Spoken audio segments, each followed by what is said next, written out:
बात हो रही है और विशेषकर चिकित्सा हमारे परिवार लोक स्वास्थ्य और परिवार कल्याण विभाग में 925 डॉक्टर्स, ये अपने आप में स्वास्थ्य की दृष्टि से बहुत क्रांतिकारी कदम है।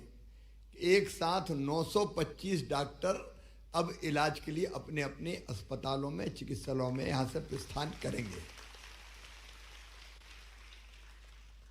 किसान कल्याण और कृषि विकास विभाग में भी हमारे नियुक्तियां हो रही है, ऊर्जा विभाग में भी हो रही है, पशुपालन और डेयरी विभाग में भी हो रही है।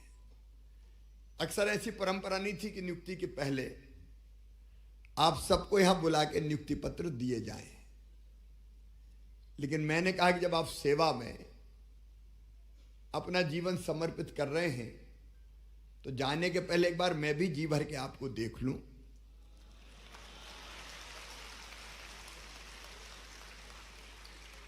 क्योंकि आप हैं जो चिकित्सा के पूरे परिदृश्य को भी बदलेंगे। हर एक विभाग का अपना महत्व है। अगर स्वास्थ्य विभाग की दृष्टि से देखें तो हमारे यहां कहा गया पहला सुख निरोगी काया। सबसे बड़ा सुख कौन सा है? तो हर एक ने कहा कि वह शरीर ठीक रहनी चाहिए। स्वस्थ है तो बाकी सब ठीक है, और बीमार हो गए तो हे राम ओ मां, दूसरा काम करने का सोच ही नहीं सकते। अपने यहां उपनिषदों में भी ऋषियों ने कहा शरीरम आद्यम खलु धर्म साधनम। शरीर माध्यम है सब धर्मों का पालन करने का।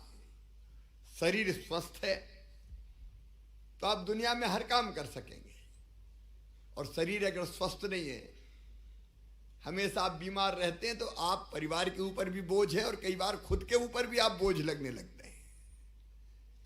हमेशा स्वस्थ रहें, ये बहुत अच्छी बात है, लेकिन कभी डेंगू, कभी मलेरिया, कभी कोविड जैसी महामारियां, कभी और गंभीर बीमारियां जीवन में आती ही है। लोग कहते हैं संसार चक्र में लगा ही रहता है। बीमार हो जाए तो इलाज चाहिए, और इलाज के लिए कितने बड़े भवन बना दो आप, अस्पताल, लेकिन आत्मा तो है डॉक्टर और पैरामेडिकल स्टाफ। आत्मा है उसकी। आप खुद भी समझते हैं और मैं जानता हूं कि डॉक्टर भगवान के बाद, जनता भगवान के बाद अगर दूसरा दर्जा किसी को देती है तो वो डॉक्टर को देती है। जान बचाने वाला भगवान है वो। इसलिए आपका काम केवल नौकरी नहीं है, ये केवल प्रोफेशन नहीं है, ये जनता की जिंदगी बचाने का अभियान है, लोगों को स्वस्थ रखने का अभियान है। और इसलिए आपका दर्जा सचमुच में बहुत अलग है। उसने मैंने कोशिश भी की, डॉक्टर्स का जो हमारा कैडर था कई दिनों से उनकी कुछ जस्टिफाइड मांगे थी, पिछले दिनों ही हमने उनको पूरी की है, इसलिए कि आप निश्चिंत रह के जनता की बेहतर सेवा कर सके। मैं आपको शुभकामनाएं भी देता हूं और आपसे अपील भी करता हूं। विभाग को मैं बधाई देता हूं कि आपने भर्तियां भी की है और पोस्टिंग भी, ऑप्शन आपने दिए। आपके लिए भी कहां उपयुक्त हो सकता है। अब आपकी ड्यूटी है कि आप जहां हैं वहां के अस्पताल का संचालन कैसे ठीक हो, और रोगी आए तो स्वस्थ होकर कैसे जाएं। एक तो होता है दवाइयों से ठीक, लेकिन कई लोग कहते हैं आधे तो व्यवहार से ही ठीक हो जाते हैं। ये डॉक्टर तो बहुत अच्छे हैं, बोले ही ऐसे कि आधी बीमारी वैसे दूर हो गई। सचमुच में ये स्नेह में भी बड़ी ताकत होती है। स्नेह, प्रेम, आत्मीयता का रसायन ऐसा होता है जो आधा अपने आप ठीक कर देता है। तो आप अपनी विशेषज्ञता का तो लाभ उठाएंगे ही, स्नेह और प्रेम की वर्षा करके भी पेशेंट्स को यह विश्वास दिलाएंगे कि नहीं तू ठीक हो रहा है, चिंता काहे को करता है। मन के हारे हार है, मन के जीते जीत। कई बार कहते हैं कि दरई में लोग मर जाते हैं, सांप ने काट लिया तो वो जहरीला है कि नहीं है, सांप के काटने से नहीं मरे, हार्ट फेल हो गया इसलिए डेथ हो गई। तो कई बार ये मानसिक स्थिति भी होती है। इसलिए मित्रों, आपसे अपेक्षा है, आपकी चिंता मैं करूंगा, ये मेरा वादा है। जनता की चिंता आप करो, क्योंकि मैं कई बार कहता हूं कि मैं सरकार नहीं, मैं परिवार चलाता हूं। परिवार, ये हमारा परिवार है मध्य प्रदेश, 9.5 करोड़ का परिवार। लोगों का सुख अपना सुख है, लोगों का दुख अपना दुख है। एक आत्मीयता का भाव, अपने ही तो है सब।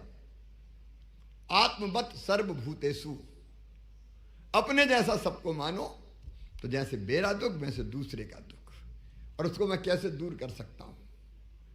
लेकिन केवल स्वास्थ्य विभाग नहीं, खेती पे तो सब कुछ डिपेंड है। अभी मैं बहुत चिंतित था, बारिश नहीं हुई, 1 महीना बिल्कुल अगस्त खाली चला गया, खेतों में फसलें सूखने लगी।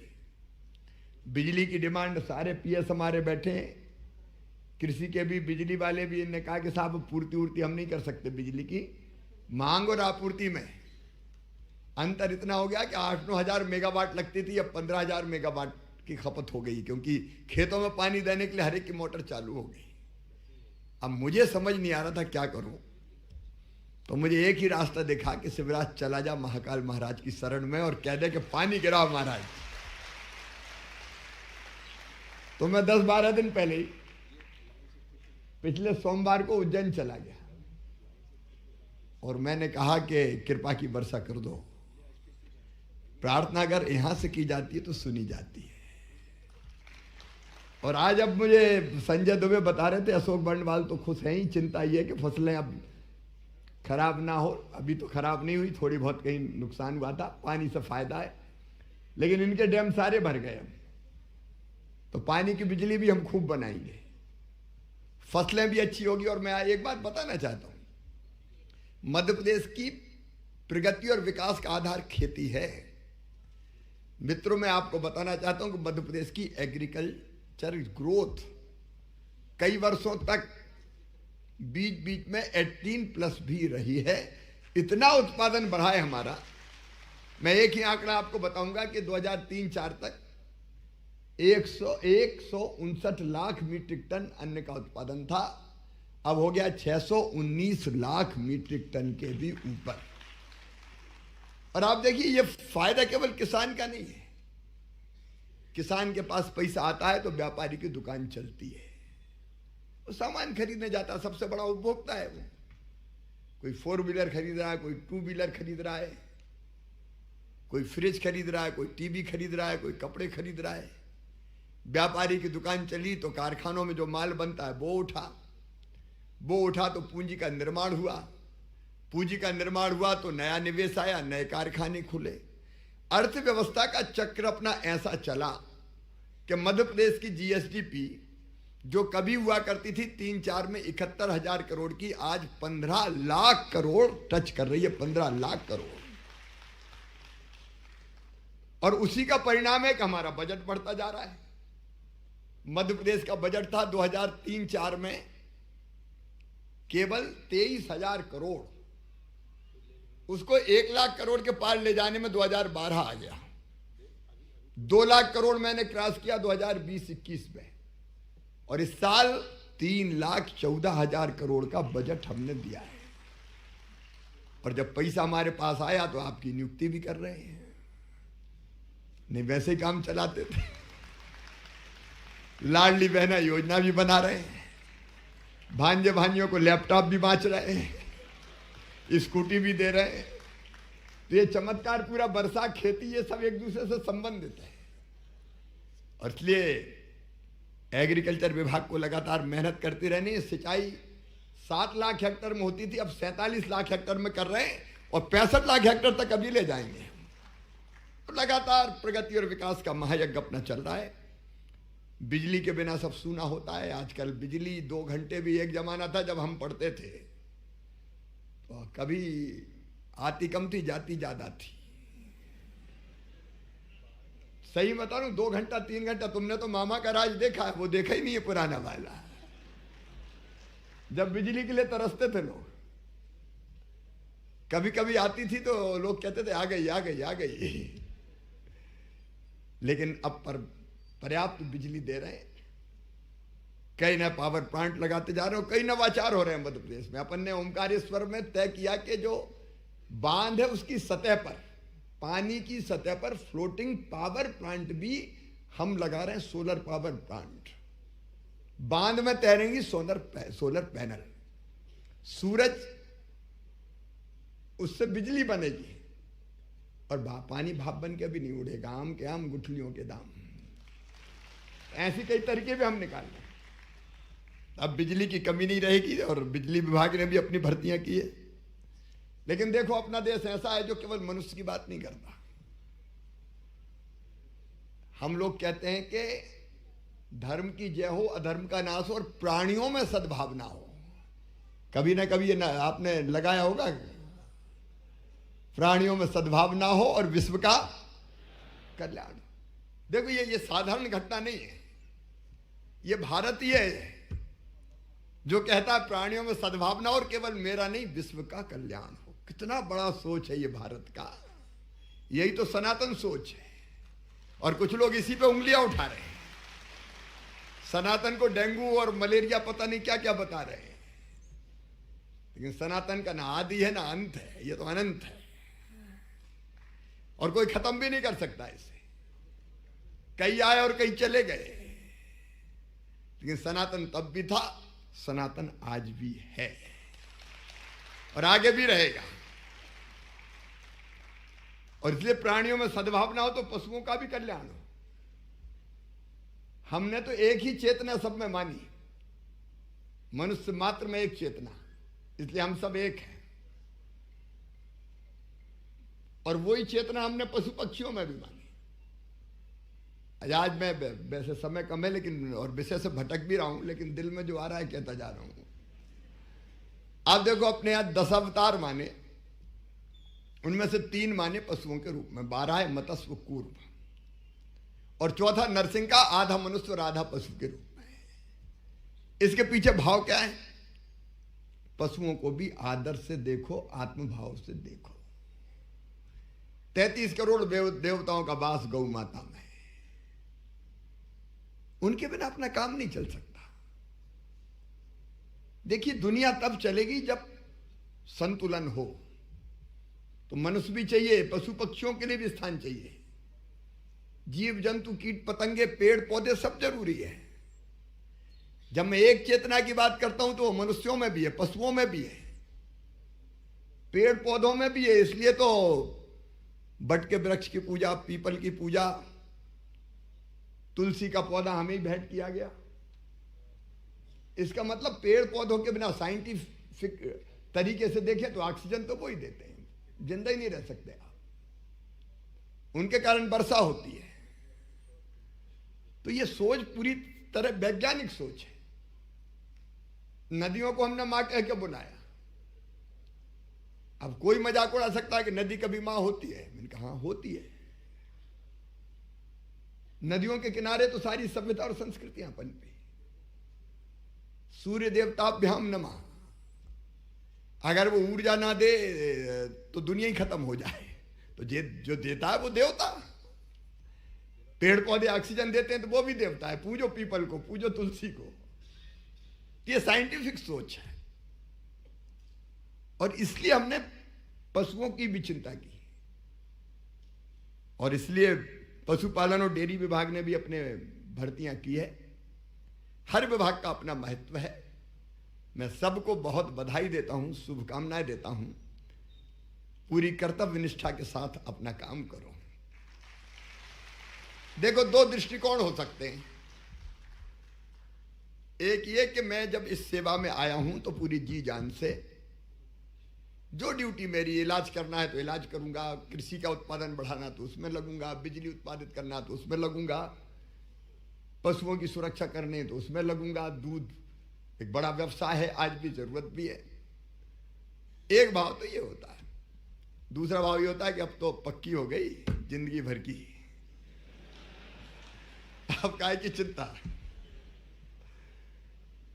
लेकिन मित्रों, जीवन अर्थपूर्ण होना चाहिए। देखो, अपना जीवन किसी के काम ना आए तो काय का जीवन बताओ। अपने लिए जिए तो क्या दिए, तू जिए दिल जमाने के लिए। जिंदगी आनंद बन जाती है, और मैं बड़े आनंद से जीवन जीता हूं। मैं आज आपसे शेयर कर रहा हूं कि मैं 24 घंटे में से 18 घंटे कम से कम काम करता हूं, कभी कभी 20 घंटे भी करता हूं, लेकिन सुबह भी फ्रेश दिखता हूं। एक तड़फ है अंदर, और वो तड़फ आपके अंदर ऐसे रसायन पैदा करती है जो आपको थकने नहीं देते। और काम कर, और कर, और कर, और कर, और अच्छा कर, क्योंकि करने की गुंजाइश तो हमेशा रहती ना, और बेटर, और अच्छा, और अच्छा। तो जिंदगी फिर आनंद बन जाती है, और जिंदगी को जियो तो आनंद से जियो, कोई टेंशन वेंशन नहीं। नहीं तो जब नौकरी नहीं थी तब भी टेंशन, अब लग गई तो टेंशन। कुछ लोग हमेशा ही कहते हैं कि बड़ा टेंशन है। ये टेंशन शब्द दिमाग से निकाल दो, जो होना है होगा, देखा जाएगा। इस मामले में कृष्ण कन्हैया, उनका सोच जितना वैज्ञानिक है सचमुच में। वो कहते काहे की परवारवा करता है, तेरा अधिकार क्या है, कर्म करना, अपना काम अच्छा कर, बस परिणाम पे तेरा बस थोड़ी है, तो परिणाम की चिंता काहे को करता है। परिणाम अपनी चिंता खुद करेगा। कर्मण्यवाधिकारस्ते मां फलेषु कदाचन। तो अपना काम मेहनत से करो, बाकी चिंता छोड़ छाड़ दो, लेकिन करो मेहनत से और दिल से, ईमानदारी से। एक छोटी सी कहानी सुना के अपनी बात खत्म करूंगा, क्योंकि मौसम थोड़ा बेईमान है और हेलीकॉप्टर के दौरे मुझे सड़क मार्ग से तय करने की कोशिश करनी है। अभी बेईमानी अच्छा ही है, अभी तो और गिर जाए थोड़ा। एक जगह एक मंदिर का निर्माण हो रहा था, तो 3 मजदूर काम कर रहे थे। गर्मी के दिन थे, सूरज अपनी किरणों से आग बरसा रहा था। जो मजदूर थे वो पत्थर तोड़ने के काम में लगे थे। एक मंदिर बन रहा था, उसके पत्थर तोड़ रहे थे। वहां से एक साधु गुजरे, ठिठक के एक मजदूर के पास रुके और बोले, क्या कर रहे हो बेटा। तो मजदूर ने गुस्से से साधु की तरफ देखा, आंख फूट गई, दिखाई नहीं देता, किस्मत फूटी तो पत्थर फोड़ रहा हूं, आगे क्या कर रहे हो। तो बाबा चुपचाप आगे निकले, दूसरे मजदूर के पास पहुंचे, उससे पूछा, बेटा क्या कर रहे हो। तो दूसरा अपेक्षाकृत शांत था, कहने लगा कि बाबा जब दुनिया में आए तो जीना ही पड़ेगा, पेट भरने के लिए मजदूरी कर रहा हूं। बाबा आगे बढ़े, तीसरे मजदूर से पूछा, बेटा क्या कर रहे हो। तो तीसरे का चेहरा आनंद से दमक रहा था। उसने कहा, बाबा देख नहीं रहे, सामने भगवान का मंदिर बन रहा, और भगवान का मंदिर बनने में जो पत्थर लगे, उन पत्थरों को तोड़ने का सौभाग्य मेरे हाथों को मिला है। मैं कितना सौभाग्यशाली हूं, भगवान के मंदिर के लिए पत्थर तोड़ रहा हूं। काम एक, दृष्टिकोण 3। किस्मत फूटी इसलिए पत्थर फोड़ रहा हूं, दुनिया में आए तो जीना ही पड़ेगा, और एक मेरे हाथों का सौभाग्य मिला है। अब अपन भी 3 में से एक दृष्टिकोण चुन सकते हैं। एक सरकारी नौकरी है, सवेरे से लेकर रात तक मरना है, फलाने की सुनना है। अब ऐसा अगर सोचोगे तो जिंदगी बड़ी बोरिंग हो जाएगी। दूसरा होता है कि ठीक है यार, नौकरी है, तनख्वाह लेते हैं तो काम कर रहे हैं। लेकिन तीसरा अगर ये रहा कि नहीं, मैं देश बनाने के लिए काम कर रहा हूं, मैं मध्य प्रदेश बनाने के लिए काम कर रहा हूं, मैं खेती ठीक करने के लिए काम कर रहा हूं, मैं लोगों की जिंदगी बचाने के लिए काम कर रहा हूं, मैं कितना सौभाग्यशाली हूं, तो जिंदगी आनंद बन जाएगी। जिंदगी को आनंद बनाओ। बहुत बहुत धन्यवाद।